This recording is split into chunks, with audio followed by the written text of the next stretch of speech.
एक अशी ग्रामपंचायत त्यानं गावाचा चेहरा मोहराच आणि गावचा नक्षाच बदलून ठेवलाय.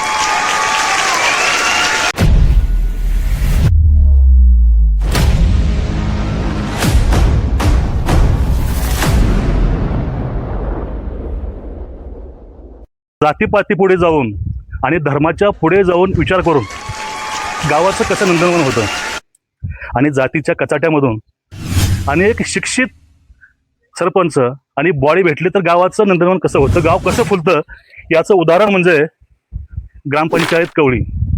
हे कवळी एक लहानसं अतिशय छोटं आणि दुर्लक्षित गाव.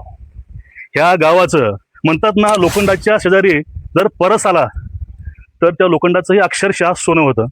आणि ह्या मातीला आणि ह्या गावाला एक परसरूपी आमदारही भेटला आणि एक सरपंच भेटला आणि बॉडीही भेटली. ह्या बॉडीनं नेमकं ह्या 2-3 वर्षामध्ये काय केलं तुम्हाला मी आज स्टेप बाय स्टेप धावणार आहे.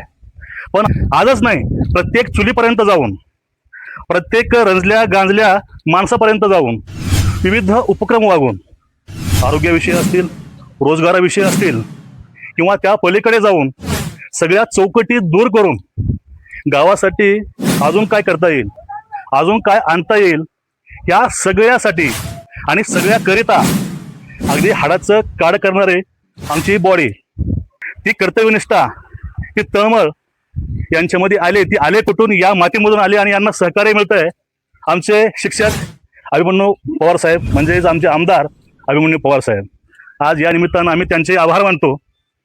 मित्रांनो, व्हिडिओ करायचं कारण थोडंसं वेगळं आहे. आज आपण एक गोष्ट मित्रांनो विसरून चाललोय. शासन आपल्याकरता करते काय, देश आपल्याकरता करते काय, आपण ह्या गोष्टी पाहतो. पण कुणी काळजावर हात ठेवून ह्या विचार केलाय का आपण ह्या जगातील सगळ्यात मोठ्या लोकशाही देशामध्ये राहतो, काहीतरी आपलंही कर्तव्य असेल. ते इसेन्शियल प्रॉब्लेम असतात त्यावरती लोक बोलतात. जे प्रॉब्लेम नाही म्हणजे अवघड जागचं दुखणं हे खाजवून वर आणतात. पण देशाकरता आपण काय करतोय, आपले कर्तव्य काय आहेत, तसे आपले मूलभूत अधिकार आहेत, तसे काही आपले कर्तव्य आहेत. त्यातीलच पहिलं कर्तव्य आहे की आपल्या शासकीय वस्तू आपण सांभाळल्या पाहिजे.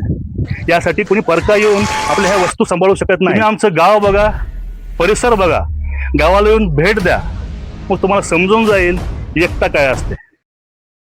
हे सगळं शक्य करण्यासाठी गावाची एकजूट आणि शिक्षित बॉडी आणि होतकरू सरपंच असेल तर अक्षरशः मित्रांनो गावाचा चेहरा मोहरा कसाही आणि कुठल्याही पद्धतीनं बदलू शकतो. एक वेळेस कवळी गावाला नक्कीच भेट द्या आणि कवळी गावातील जे नाले आहेत, घोडे आहेत, येऊन पहा. याच्यामध्ये असं नियोजन केलेलं आहे की भविष्यामध्ये कितीही मोठा दुष्काळ पडला तर गावाच्या शिवाराला अजिबात पाणी कमी पडणार नाही.